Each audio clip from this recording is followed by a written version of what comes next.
अस्सलाम वालेकुम and welcome to ज़रा हटके। मैं हूं ज़रार खुड़ो, मेरे साथ है वसतुल्लाह खान और जूम पर हमें ज्वाइन कर रहे हैं शाहज़ेब जिलानी। और आज हस्बे मामूल कॉलर्स डे है क्योंकि जुमा है, जिस दिन हम आपकी बातें सुनते हैं और कोशिश करेंगे कि कोई ठोस जवाब भी आपको मिल जाए। रहील अशर है हमारे साथ कराची से। अस्सलाम वालेकुम रहील भाई। अस्सलाम वालेकुम। वालेकुम सलाम। अच्छा दरार भाई, आज आपने आईएमएफ की रिपोर्ट पढ़ी होगी कि पाकिस्तान में अगर करप्शन रुक जाए तो पाकिस्तान का जीडीपी 6.5 या 7 तक जाता है। हमारा प्रोग्राम देखा था? नहीं, मैंने नहीं देखा था। नहीं देख सकते ये। अच्छा, पहले एक हल्की सी वजाहत। उन्होंने ये नहीं कहा कि करप्शन रुक जाए तो 5 से 6.5% हमारी जीडीपी बढ़ सकती है। उनका कहना है कि अगर आप कॉम्प्रहेंसिव गवर्नेंस रिफॉर्म्स करें, जाहिर है करप्शन उसका एक हिस्सा है, तो फिर और करते रहे, ये नहीं कि भाई 1 महीने कर दिया फिर बाकी से 11 महीने कुछ नहीं किया, तो मुमकिन है कि आपकी जीडीपी में इतना इजाफा हो सकता है। जी देखिए जी, मैं इस बात को आगे बढ़ाऊंगा। ठीक है दरार भाई, बिल्कुल बात आप देखी। कल मैंने आपका प्रोग्राम नहीं देख सका, कोई बात नहीं। तो इस वजह देखिए, पर देखिए आप पाकिस्तान की हिस्ट्री देख लीजिए। पाकिस्तान में मिलिट्री डिक्टेटर्स रहे या हमारी पॉलिटिकल गवर्नमेंट रही। आप इस वक्त लाइव बैठे में आप अपने दिल पर हाथ रख के बताइए कि क्या हमारे किसी भी गवर्नमेंट ने इस मुल्क से करप्शन खत्म करने की कोशिश की है? आप किस महकमे को जाएंगे? अदालतों में जाएं, आप आईएमएफ का भी यही कहना है। आईएमएफ ने वही बातें कर रहे हैं जो आपने कर रहे हैं। तो लीजिए मेरी जी बिल्कुल सही कह रहे हैं। और ये हम कल बहुत तफसील से कर चुके हैं, अनफॉर्चुनेटली आप नहीं सुन पाए। बट एनीवे नहीं सुन। जी बोले। तो ये देखें, आप अगर आप नहीं कर सकते, मुझे बताएं, इस मुल्क में 2 चीजें हैं जब तक करप्शन और इंसाफ। देखिए करप्शन हम नहीं रोक सके, और मैं आपको चैलेंज से कह सकता हूं कि जब तक हम जिंदा हैं हम अपनी लाइफ में करप्शन खत्म होता नहीं देख सकते। एक महकमे को पिन पॉइंट नहीं कर सकते, लाइन से लगे हुए हैं, ब्यूरोक्रेसी है, सिविल ब्यूरोक्रेसी है, सारे लोग हैं। दूसरा इंसाफ। आपको मैं देखूंगा, अभी वो वीडियो देखी आपने, जो वडेरे का बेटा उठा के शादी से एक लड़की को उठा के ले गया, उसकी मां चीख रही है। बताएं कौन सा महकमे ने एक्शन लिया? क्या पुलिस आई, आर्मी आई, जुडिशरी? देखे जब तक इंसाफ, पहले इंसाफ होगा तो देखे ऑटोमेटिकली करप्शन खत्म होगी। मुझे पता होगा कि जी मेरे मुल्क में इंसाफ है, अगर मैं करप्शन करता हुआ पकड़ा गया तो मैं 5-10 साल के लिए अंदर जाऊंगा और मेरी सारे पैसे और जायदाद जो है वो गवर्नमेंट के पास जब्त हो जाएंगे। जब तक इस मुल्क में इंसाफ आप नहीं लाएंगे तो देखे जो मर्जी कर लीजिए आप, आईएमएफ जो भी बात कर ले, आप लोगों ने भी कर प्रोग्राम किया, इंसाफ जब तक नहीं होगा, करप्शन खत्म नहीं होगा, तो हमारी और आपकी जिंदगी में ना आसानी नहीं आ सकती। जिस महकमे में जाएं, मैं आपको मिसाल देता हूं, नाम नहीं लूंगा, एक काम के सिलसिले में एक सिंध के गवर्नमेंट के महकमे में गया, काम बोला, उन्होंने दराज खोली, मैंने कही इसका क्या मतलब है? उन्होंने कहा इसका मतलब है जो चीज पड़ी हुई है उतनी चीज आपको डालनी है।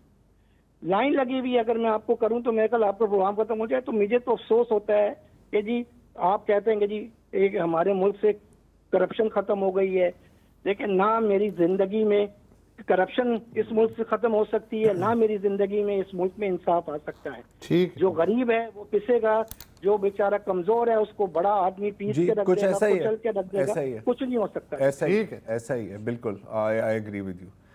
मोहम्मद अकील साहब है कराची से। अस्सलाम वालेकुम जी।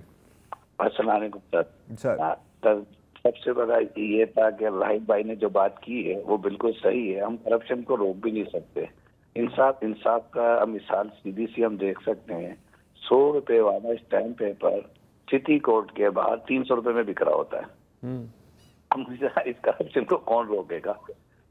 मसला ये छोटी कि हम तो काफी सालों से देखते आ रहे, उम्र गुजर के अपने बुढ़ापे में आ गए, मुल्क में सिस्टम करप्शन हम नहीं रोक सकते। इसके लिए हम नया बना लेंगे, 28वीं तरमीम बना लेंगे, नेट कैसेस खत्म कर देंगे, ये खत्म करें, तो सर होता रहता। मेन चीज ये सबसे बड़ा अभी हम देखें, मैंने एक रिपोर्ट मेरी नजर से गुजरी, अभी हम पाकिस्तानी पे हर शख्स पे 3 लाख रुपए से ऊपर कर्जा है। अब बताएं वो 3 लाख रुपए मैंने आपने शाहजहां साहब ने इस्तेमाल किए? हमारे को 3-3 लाख रुपए का फी पाकिस्तानी को कर्जदार बना दिया है। कहते हैं ये अवाम पे लग रहे हैं। कहाँ अवाम पे लग रहे हैं? हॉस्पिटल में जाए वहां पे कोई दवाएं नहीं मिलती हैं। इंसाफ वो तो हमारे मुल्क में है ही नहीं, वो तो सिर्फ एलिट के लिए है। बाकी कानून का देखने, सिस्टम, रोड देखने, हमारे पास तो अवाम को हमने कुछ दिया ही नहीं है 70 साल में। हर आइन बनाते हैं, अब 2800 बना देंगे भाई इसमें हमने ये करना है, 2900 बना लेंगे हमने ये करना है। तनख्वाह इन्होंने बढ़ाई, 37,000 रुपए एक आम लेबर की तनख्वाह रखी है, और आप चालान बना रहे हैं 20,000 रुपए का। मुझे बताएं आम आदमी को क्या हमने दिया सर? बस यही है सर, दिल जलता है सर हमारा, और कुछ नहीं। आपके पास दिल की बात करते हैं। अजियत दी है हमने टेंशन दी है, हमने कई चीज़ें दी हैं, ऐसा नहीं है कि हमने कुछ नहीं दिया। कोई अच्छी चीज़ों में ज़्यादा नहीं दी हमने, लेकिन दी है। जी शाहजेब, तो पहले हमारे जो दो कॉलर्स थे कह रहे हैं कि भाई हमारी ज़िंदगी में तो ना करप्शन ख़त्म होगी ना किसी को इंसाफ मिलेगा। काफ़ी ब्लीक आउटलुक है, लेकिन क्या आपका क्या ख्याल है? ये मेरा ख्याल है कि हर पाकिस्तानी की दिल की आवाज़ है, जो बोलता है, जो सफ़र करता है। और हमारा जो जुमे का प्रोग्राम है उसमें ज़ाहिर है कि हम अपने देखने वालों को भी मौका देते हैं कि वो भी अपनी थोड़ी सी दिल की भड़ास निकाल सकें जो उन पर बीत रही है। कल हमने किया, एनालिसिस किया, हम आइंदा भी करेंगे, क्योंकि IMF की इस रिपोर्ट में बहुत सारे पॉइंट्स ऐसे हैं जो आप 20-30 मिनट की गुफ्तगू में आप नहीं कर सकते। तो आगे जाके हम उसको देखेंगे भी। लेकिन एक चीज़ मैं रिमाइंड कराना चाह रहा हूँ हमारे दोनों ये कॉलर्स को कि ये पिछले 2-4 साल का शाखसाना नहीं है, ये दहाइयों का शाखसाना है। और कल भी जैसे वसर साहब ने भी काफ़ी क्लियरली कहा कि ये निज़ाम की बात हो रही है। और प्रॉब्लम सिर्फ ये होता है कि जब हम करप्शन के नासूर की बात करते हैं और हमने 3 बड़े ख़ानदानों की बात कर ली, वो आसान होता है, वो बयानिया बिकता है कि ये हमारे दुश्मन हैं, इन्होंने किया है। लेकिन निज़ाम की जब आप बात करते हैं तो वो थोड़ा कॉम्प्लेक्स हो जाता है, पेचीदा हो जाता है और ओवर पावरिंग भी लगता है कि उसकी शुरुआत आप कहाँ से करेंगे। और निज़ाम का मतलब क्या है? निज़ाम एक एब्स्ट्रैक्ट कॉन्सेप्ट है, उसको ठीक करने की मतलब वो आप कहाँ से शुरू करेंगे। इसलिए जब आप निज़ाम को टारगेट करते हैं जैसे IMF ने किया है तो लोग फिर लॉस्ट फील करते हैं। लेकिन अगर आप उसको जैसे हमारे यहाँ पॉलिटिकल लीडर्स करते हैं या हमारे यहाँ जो रियासत करती है वो पिन पॉइंट कर देते हैं 2-4 पॉलिटिशियंस को या पार्टियों को, तो आसान हो जाता है टारगेट करना, उनको तहस नहस करना, और हम समझते हैं कि करप्शन खत्म हो जाएगी, which our experience shows is not the case. In fact, ये जो आपने बात की नहीं, एक बड़ा इंटरेस्टिंग बात है। ये पिछली जो कॉलम में पढ़ा था भी खुर्रम हुसैन का, कि हमें जो एडिक्शन है ना ये जादू टोने से, मतलब मैजिक बुलेट्स, कि यार ये प्रोजेक्ट आ जाएगा बस पूरी मुल्क की तकदीर बदल जाएगी, ये बंदा आ जाएगा बस मुल्क बच जाएगा, ये बंदा चला जाएगा मुल्क बच जाएगा। जो एक्चुअल वर्क है वो ज़्यादा पेचीदा है, मसले भी ज़्यादा पेचीदा हैं और उनके हल ज़्यादा कॉम्प्लेक्स हैं, इसलिए तो कोई नहीं कर रहा। रियाज हुसैन साहब हैं कराची से। अस्सलाम वालेकुम जी। हेलो जी सर। अस्सलाम वालेकुम। वालेकुम सलाम। सर मेरा नाम मोहम्मद रियाज हुसैन है, मैं लीलम कॉलोनी में रहता हूँ। इलेक्ट्रिक का एक मसला है सर। हेलो जी जी जी जी जी। इलेक्ट्रिक नॉन प्रोडक्टेड बिल मेरा आता है, मेरा 100 यूनिट जलता है तो तभी 5,200 आता है, 150 यूनिट जलता है ताई 5,200 आता है। और मैं इनके दफ्तर गया सर, तो मैं एक ड्राइवर आदमी हूँ, मैं गरीब आदमी हूँ। मैं उनको बोला जी मेरा ये किस हिसाब से बिल आ रहा है? बोला जी आपका ये बिल इसी तरह ही आएगा। वो मैं बोला जी एक दफा आपने ना 201 यूनिट इस्तेमाल होया एक दफा एक महीने में कभी। हाँ जी, तो बोला जी तो आप इसी तरह आप भरोगे 29। मैं के नॉन प्रोडक्टेड का रेट ये है, प्रोडक्टेड का रेट ये है। तो सर मैं किसके पास जाऊं? मैं बड़ा परेशान हूँ 4-5 मंथ से। आपका आना कितना चाहिए नॉन प्रोडक्टिव में अंदाजन? नॉन प्रोडक्टेड आता है जी 11 रुपए कुछ पैसे है जी। ये मुझे 29 रुपए कुछ पैसे दे रहे, वो तार लगा रहे। इसके बारे में कोई आइडिया नहीं है। अच्छा, हमें इसके बारे में कुछ ये कह रहे हैं ना कि ये के इलेक्ट्रिक के पास गए हैं लेकिन सुनवाई नहीं हुई है ना, ऐसा ही है ना? जी जी जी जी मैं गया। अच्छा।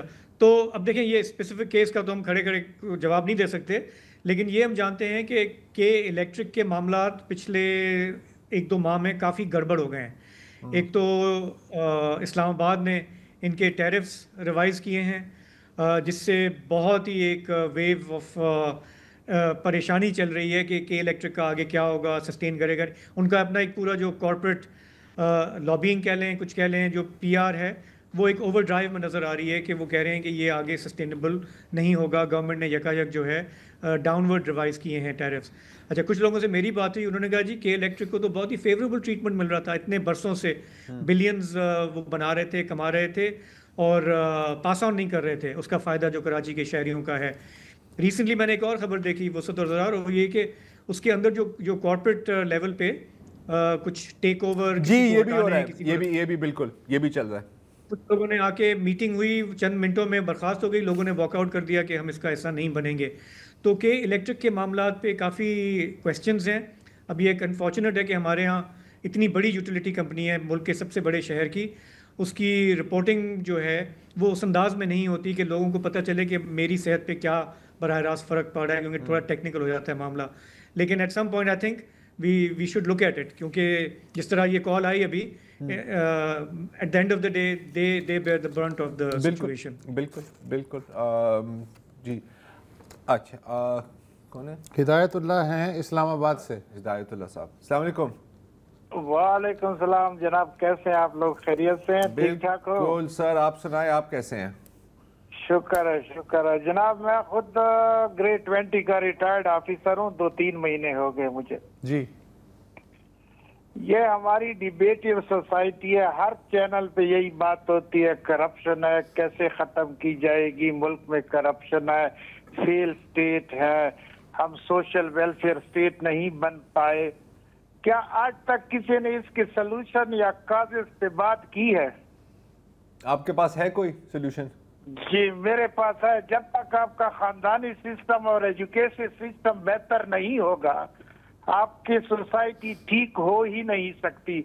उसकी मैं आपको एक एग्जांपल देता हूँ। जरूर। हमारे सबसे जो आला एग्जाम है CSS PCS कम्पिटिटिव एग्जाम है, पहले वो लड़का सबसे टॉपर होता है, फिर CSS PCS करता है, फिर सिविल सर्विस एकेडमी से निकलते हैं और जिस दिन सीट पे बैठता है पहले दिन कमीशन की बात करता है।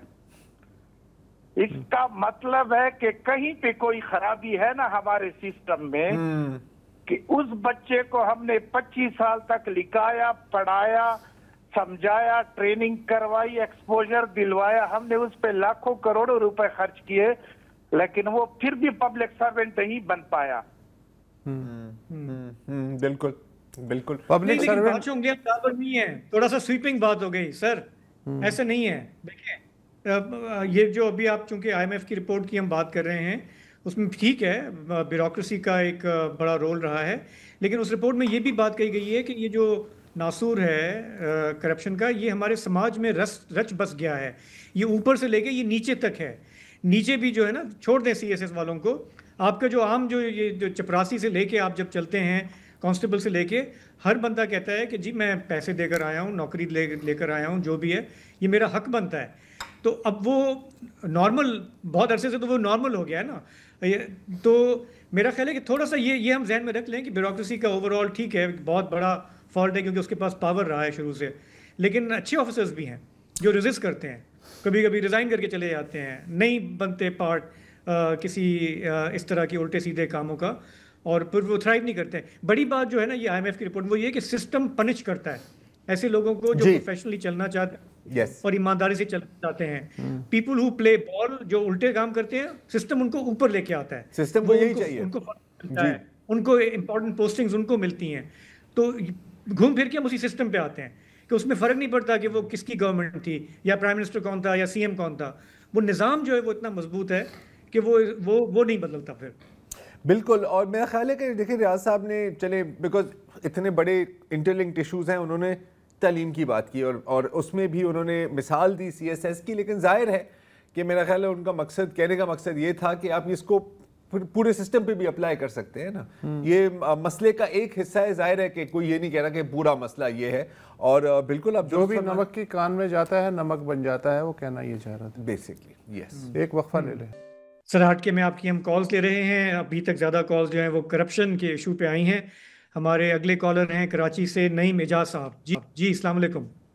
वालेकुम सलाम। मेरा सवाल आप तीनों लोगों से ये है, करप्शन तो मेरी 58 ईयर्स एज है, 58 साल, और जब से होश संभाला है तो खैर ये चीज़ें तो देख रहे हैं, करप्शन तो एक अब रूटीन की बात हो गई है।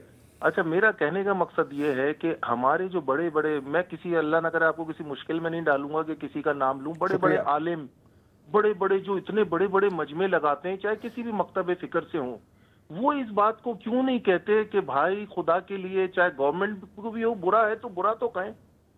मकसद वो कहाँ है, उनका क्या किरदार है। वो बहुत बड़े बड़े, इतने बड़े बड़े मजमे हैं हर किसी के माशाल्लाह के। अगर हम सुबह अगर वहां पे गाड़ी फंस जाए तो 4 घंटे में वहां से गाड़ी नहीं निकलेगी।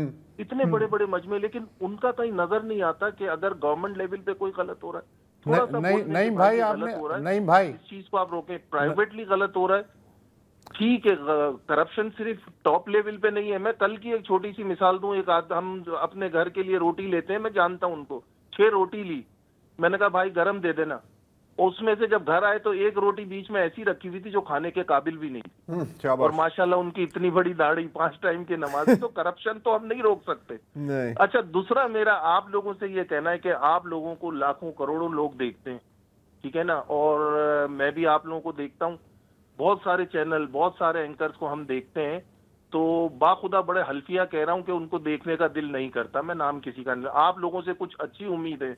तो आप लोगों से मेरा ये सवाल है, और आप जाहिर से तमाम लोगों से मिलते मिलाते होंगे, आप कितने % सच बोलते हैं और दूसरे कितने % सच बोलते हैं? अगर आप उसका जवाब ना दे के खामोश भी हो जाएंगे तो मुझे कोई एतराज नहीं होगा, क्योंकि आप लोगों से बड़ा लोगों को तवक्को है। आपसे मुराद जो भी एंकर, क्योंकि पहले करप्शन होती थी, आज से 20 साल पहले मीडिया इतना नहीं था, अखबारों में चीजें आ जाती थी। आज हम आपको देख रहे हैं, आप बता रहे हैं ये सफेद है तो हम कहते हैं वेरी गुड, आप कहते हैं ब्लैक है तो हम कहते हैं वेरी गुड। तो थोड़ा सा मुझे बताएंगे कि आप लोग, आपको से मुराद तमाम भारी जिम्मेदारी डाल दी आपने, बहुत ज्यादा है, बहुत ज्यादा हसन भाई। हाँ, लेकिन बोझ तो हम नहीं उठा सकते। लेकिन मेरा ख्याल है कि हम 67.9% सच बोलते हैं। हाँ। अच्छा, इशू देखिए, कभी कभी बंदा ना जानते हुए भी झूठ बोल रहा होता है ना। हाँ, जैसे कि आपको कुछ इन्फॉर्मेशन दी गई है, उसमें फिर अब ये बड़ी बोरिंग बातें हैं, उसमें फिर हमें थोड़ा सा जैसे अब कंफर्म नहीं है यार, इस बंदे ने कह दिया है, वो कह रहा मेरा नाम ना लो, तो हम फिर ऐसे कह सकते हैं यार कि रिपोर्टेडली, अलेजेडली, लेकिन उसमें भी बड़ा आपको एक अल्फाज का चुनाव बहुत उसमें अहम होता है। हाँ, वो सच झूठ का मामला नहीं है। अच्छा, वो तो ये कि हमें इंफॉर्मेशन आगे कैसे जो है ना पास ऑन करनी है, सोर्स को प्रोटेक्ट करते हुए, है ना। अच्छा, देखिए, सच और झूठ का वेरी ब्रीफली मैं अगर अपनी तरफ से जवाब दे दूं, सच बोलूंगा, सच के सिवा कुछ नहीं बोलूंगा, कोशिश यही करते हैं हम। लेकिन मैं इतना कह दूंगा कि कम से कम जानबूझ के कभी झूठ नहीं बोला होगा, ठीक है। आजकल की हमारी जो मीडिया है, जो हम देखते हैं, हमारे दूसरे कोलीग्स हैं, अब किसी पे हम ना फतवा दे सकते हैं ना कुछ कह सकते हैं, हर कोई अपने अमाल का खुद जिम्मेदार है। लेकिन हम कोशिश ये करते हैं कि जो चीज़ हमारी दानिश में है कि ये दुरुस्त है, फैक्ट है, तो हम उस पर बात कर लेते हैं। लेकिन पाबंदियाँ होती हैं तो हम बात नहीं कर लेते। लेकिन खामखा झूठ गढ़ना या वो करना, उससे हमने इज्तनाब किया। मैं इसमें एक चीज़ से इजाफा करना चाह रहा हूँ, मुझसे आप कुछ कहना चाह रहे हैं? दूसरे ये कि नईम एजाज ने शुरू में ये कहा कि चलो हुकूमत तो करप्शन नहीं पे काबू नहीं पा सकती, वो तो सिस्टम ऐसा है, लेकिन ये जो बड़े बड़े उलमा हैं, तो ये एक आम जो इल्यूजन है ना कि जी ये कुछ कर सकते हैं, तो सारा मसला मईशत और पेट का है। और उर्दू में एक मुहावरा है कि घोड़ा घास से यारी लगाएगा तो खाएगा क्या। तो उसमें फिर ये नहीं कर सकते कि जी फलां क्लास वाले क्यों नहीं है बोल रहा है, वो क्यों नहीं हक का लब बुलंद कर रहे हैं। सबके कुछ तारें शारें मिली हुई होती हैं, सबका पेट लगा हुआ होता है। अच्छा, अब कमिंग बैक टू ये झूठ और सच वाली बात जो नईम भाई ने अभी रेज़ की थी, अगेन जैसे शाहजेब ने कहा, अभी देखें हम क्या बोलेंगे, मतलब दिल का हाल, मैं तो ऐसी बात कर रहा हूँ, हो सकता है मैं भी झूठ बोल रहा हूँ, राइट। हमारी कोशिश होती है कि हम झूठ ना बोलें। अगर किसी चीज़ का नहीं पता तो हम उसको थोड़ा सा, मतलब वो क्या कहते हैं ना, पैकेज करके कर सकते हैं कि यार हो सकता है लेकिन गारंटीड नहीं है।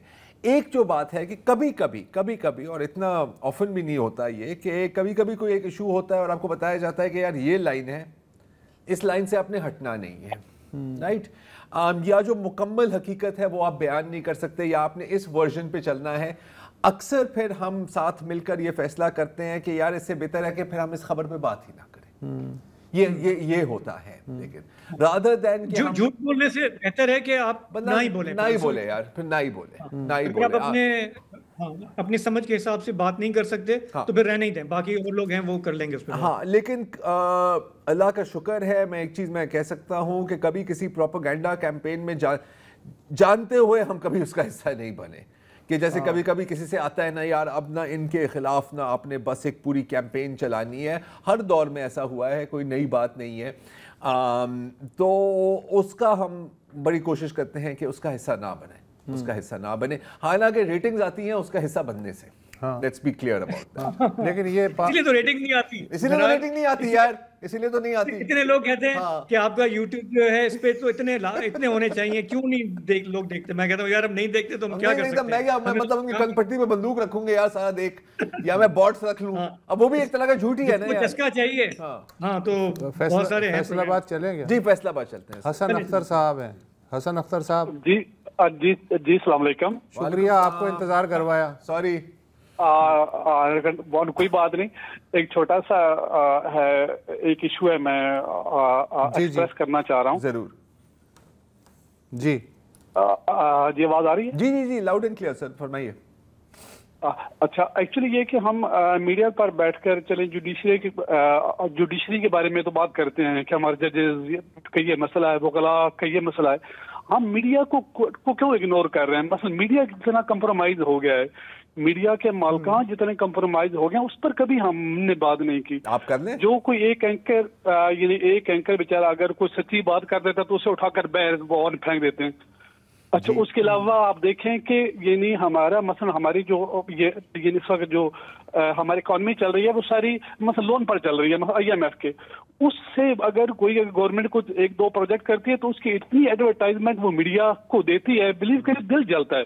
ओ भाई, ये कर्जे के पैसे हैं जो आप मीडिया पर ये मीडिया मलकान पर आप लौटा रहे हैं। खुदा के लिए भाई आप क्या कर रहे हैं?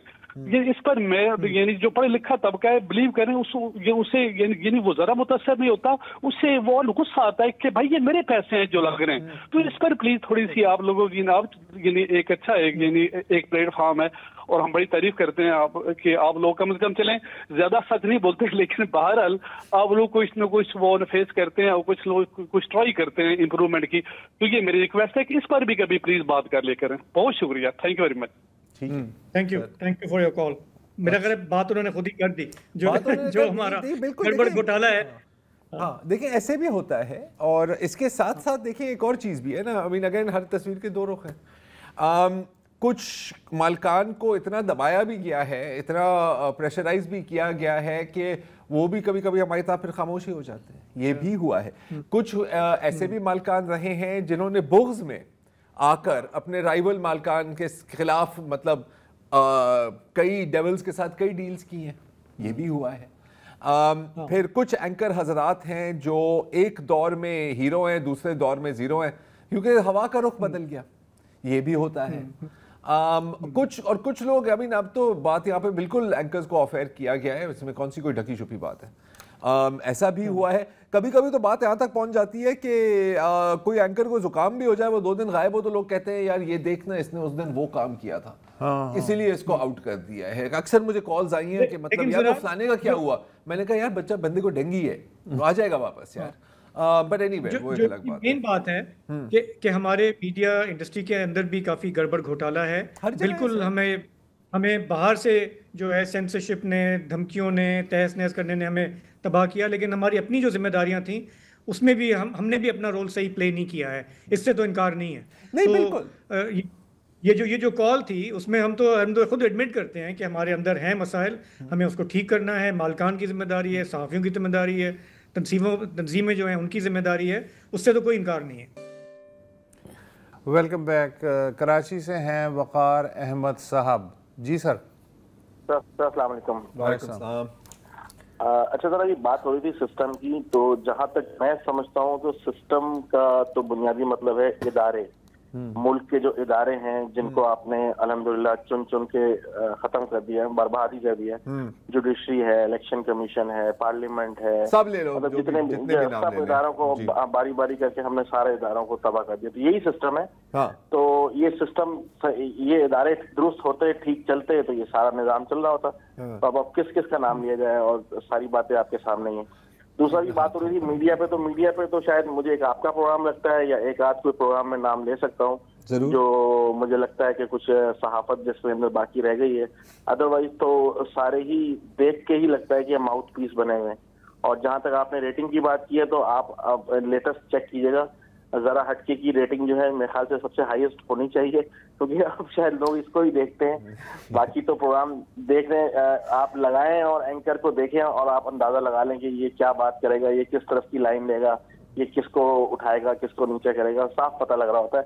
और अगर शायद कोई रेटिंग आपको बताने वाला बताए तो आजकल तो ये जो मेन स्ट्रीम मीडिया है तो ऑलमोस्ट मतलब लोग ना देखने के बराबर इसको। जी जी ऐसा ही है, ऐसा ही है। तो मीडिया भी एक तरह, और दूसरा जैसे आपने कहा कि मीडिया मालकान भी जिम्मेदार है, मैं हो सकता है कि वो भी जिम्मेदार हो। बहुत शुक्रिया वकार साहब, बहुत शुक्रिया। आई थिंक डजंट डिजर्व, बस ढंग की हो गई बात यार, शो बंद कर दो। नहीं अभी टाइम है। शरीफ मलिक साहब हैं खुशाब से। अस्सलाम वालेकुम। वालेकुम सलाम। कैसे हैं सर? ठीक ठाक हैं? बस सर जी रहे हैं सर। आप मैं आपसे सच की रेशो बढ़ाने की फरमाइश हरगिज़ नहीं करूंगा। हाँ, शुक्र है, आप अपने सच बोलने की परसेंटेज बढ़ा दें। आप बेशक अगर कम करना चाहते हैं, जरूरत पड़े तो बेशक कम कर लीजिएगा, वो हो सकता है, क्योंकि हम आपसे और आपके चैनल से बड़ी मोहब्बत करते हैं। Thank you. हम नहीं चाहते कि खुदा न खास्ता आप में से किसी को ऑफ ईयर कर दिया जाए या आपके चैनल को जो है वो सबके बच्चे कैमरा का नोटिस आ जाए, ऐसी सूरत हाल। और मैं भी इतना ही सच बोलूंगा जितना मैं बर्दाश्त कर सकता हूँ। हाँ, बिल्कुल। वैसे मेरा ख्याल है हल्फ भी यही होना चाहिए, मैं सच बोलूंगा, मुकम्मल सच नहीं, लेकिन जितना जो बोलना जो है ना इस मुल्क में यकीन करें अब बहुत मुश्किल हो गया है। सच बोलना और एहतजाज करना। मैं पीटीसीएल का पेंशनर हूँ, तो पिछले दिनों ना हमारा एक एहतजाज का प्रोग्राम बन रहा था कि यार जाके एहतजाज करते हैं, तो हमारी पेंशनों में इजाफा नहीं हो रहा, तो सुप्रीम कोर्ट के हमारे फैसले नहीं हो रहे। तो मेरा एक दोस्त है, मैंने उसके पास गया, मैंने कहा यार आ जाओ, चलो जाके ना सुप्रीम कोर्ट के बाहर एहतजाज करते हैं। तो उसकी आंखों में ना नमी आ गई। मैंने पूछा, मैंने कहा यार क्या हुआ? कहता मलिक साहब मैं नहीं आऊंगा। कहता पहले एहतजाज होता था ना तो लाठियां मारते थे या पानी फेंक देते थे, अब सीधी गोली मारते हैं। कहता यार मेरी 3 बेटियां हैं, जवान बेटियां लेके बैठा हूँ, मेरी 29,000 पेंशन है। अगर मैं वहां पे मारा गया ना तो मेरी तो पीटीसीएल वाले पेंशन भी आधी देते हैं, क्योंकि हमारे पेंशनर जो पीटीसीएल के हैं इनको पेंशन अगर बंदा मर जाए तो उसकी दवा आधी मिलती है जाती है जी। तो ये हालात हैं। तो जैसे आप बात कर रहे थे ना कराची के हालात की, देखें यही वो शहर है जहाँ से तारिक अजीज मरहूम अल्लाह पाक उनको गर्गे रहमत करे, यहाँ से प्रोग्राम किया करते थे और वहाँ से पहली आवाज आती थी रोशनियों के शहर कराची को, अहले पाकिस्तान को सलाम पहुंचे। तो देखिए आपके सामने है कि उसका कराची का क्या हाल कर दिया गया है। देखिए हर बंदा जो है ना, अब मीडिया पर्सन हो या गवर्नमेंट हो, हर बंदा यही कह रहा है जी इसका हाल प्राइवेटाइजेशन है जी, इसका हाल प्राइवेटाइजेशन। देखिए प्राइवेटाइजेशन आपने 2 इदारों की है, के इलेक्ट्रिक की है और बीटीसीएल की है। इन 2 इदारों का क्या हाल हो गया है? आपके शहर कराची को देख लें, यहाँ पे पिछले 30 साल से किन जमातों की हुकूमत है? जब तक हम लोग यहाँ पे ट्रुथ कमीशन नहीं बनाएंगे पाकिस्तान में कि इस मुल्क का पिछले 78 साल में जो कुछ हुआ है, किसी पे तो उसकी जिम्मेदारी हमें डालनी पड़ेगी ना। हम खामोशी से अगर इसी तरह करते रहेंगे कि जी ठीक है जैसे चल रहा है इसको चलने दो, अगर ऐसे चलता रहेगा तो फिर ठीक है, फिर हमारी अगली नस्लें जो है, देखिए हम जो भुगत चुके हैं वो भुगत चुके हैं, लेकिन हम अपनी अगली नस्लों को ये वाला पाकिस्तान दे के नहीं जाना चाहते। अभी आपको एक दोस्त बता रहे थे कि जी अदालत के बाहर जो है 100 रुपए वाला स्टाम्प जो है वो 300 रुपए का बिक रहा है। यहाँ ये हालात हों, वहाँ पे यकीन करें हम लोग ये जब से आईनी और अदालत में बनी है ना, मतलब ये कह लें कि ये एक आईनी अदालत बनी और एक गैर आईनी अदालत है। हमें तो ये नहीं समझ आ रही कि हमारे मुकदमात जो पहले चल रहे थे वो अब आईनी अदालत में चलेंगे या गैर आईनी अदालत में चलेंगे। जो पहले बेंच हमारे अदालतों के समाप्त कर रहे थे, अब वो बेंच भी टूट गए हैं। कुछ जज जो है जहाँ भी चलेंगे मलिक साहब वैसे ही रफ्तार तो वही होगी और स्टाइल भी वही होगा, लिहाजा आप बहुत ज़्यादा टेंशन ना लें। थैंक यू सो मच, आपने बड़ी डिटेल में बात की। अच्छी लाइन, आईनी अदालत और गैर आईनी। हाँ ये मैं चोरी कर रहा हूँ शरीफ साहब। हाँ I am taking this. Khurram Khan है लाहौर से। अस्सलाम वालेकुम खान साहब, अस्सलाम वालेकुम आपको, जिलानी साहब आपको भी और खोजा साहब आपको भी। खुर्रम खान बोल रहा हूँ मैं लाहौर से जी। खोजा साहब मैं थोड़ा सा चीज़ों को जरा डिफरेंट एस्पेक्ट में जी दिखाने की कोशिश करूँगा। जरूर। देखें पाकिस्तान यहाँ पे था जिस जगह की आप बात कर रहे हैं और जिस तारिक अजीज की या जिन चीज़ों की हम बात कर रहे हैं वो पूरी दुनिया में चेंज हुई। बिल्कुल है। इंडिया इस वक्त अपना सर्वाइवल की जंग लड़ रहा है। अगर वहाँ पे 1 मिलियन लोग भी उनको रात की रोटी मैसर नहीं है पाकिस्तान $6 बिलियन कमा रहा है एक साल में। लास्ट बजट में बताया गया है वो बच्चे जिन्होंने इसी सिस्टम से सीख के घर में बैठ के पैसे कमाए। फ्रीलांसर्स की बात कर रहे हैं आप? जी बिल्कुल, बजट के अंदर। सही है, सही है, सही। अब आते हैं कि पाकिस्तान का बजट क्या IMF चला रहा है? ऐसा नहीं है। We are explaining wrong thing. Pakistan की इकोनॉमी 5 ट्रिलियन की इकोनॉमी। सॉरी खुरम साहब, कत कलामी के लिए माजरत, हमें एक वक्फा लेना है। आप हमारे साथ लाइन पर ही रहें और यहाँ पे बात छोड़िए, वहाँ से ही फिर शुरू करें।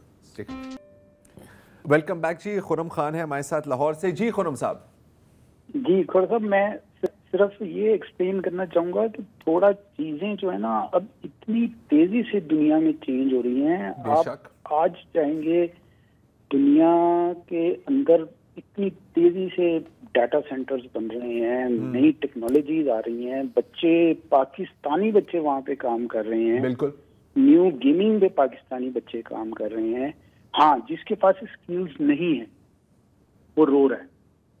मैं आपको एग्जांपल देता हूँ। अभी आपके प्रोग्राम में कुछ लोग आए हैं। PTCL को मैं बहुत अच्छी तरीके से जानता हूँ। जब इसकी VRS स्कीम आई थी ना, वॉलंटरी स्कीम, और इसको एक्विजिशन के लिए आए थे, उससे पहले ये इसी तरीके से जैसे आपने पहली कॉल में कहा था, ये इदारा पाकिस्तान में लॉस की भरमार कर रहा था।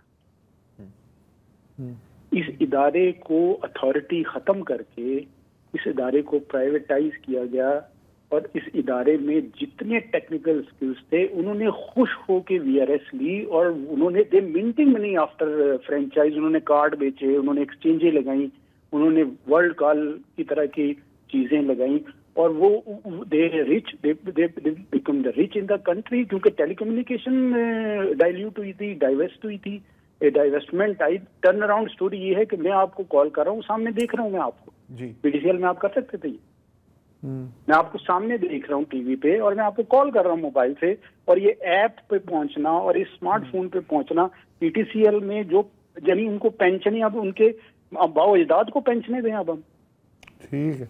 ये सरकारी लोग सिर्फ ये चाहते हैं कि इनको घर बैठ के तनख्वाह मिलती रहे और ये फ्रूट बेचते रहे मार्केट में लोगों को। लेकिन अब जाहिर है कि खुरम साहब ज़माना बदल गया। You are very right.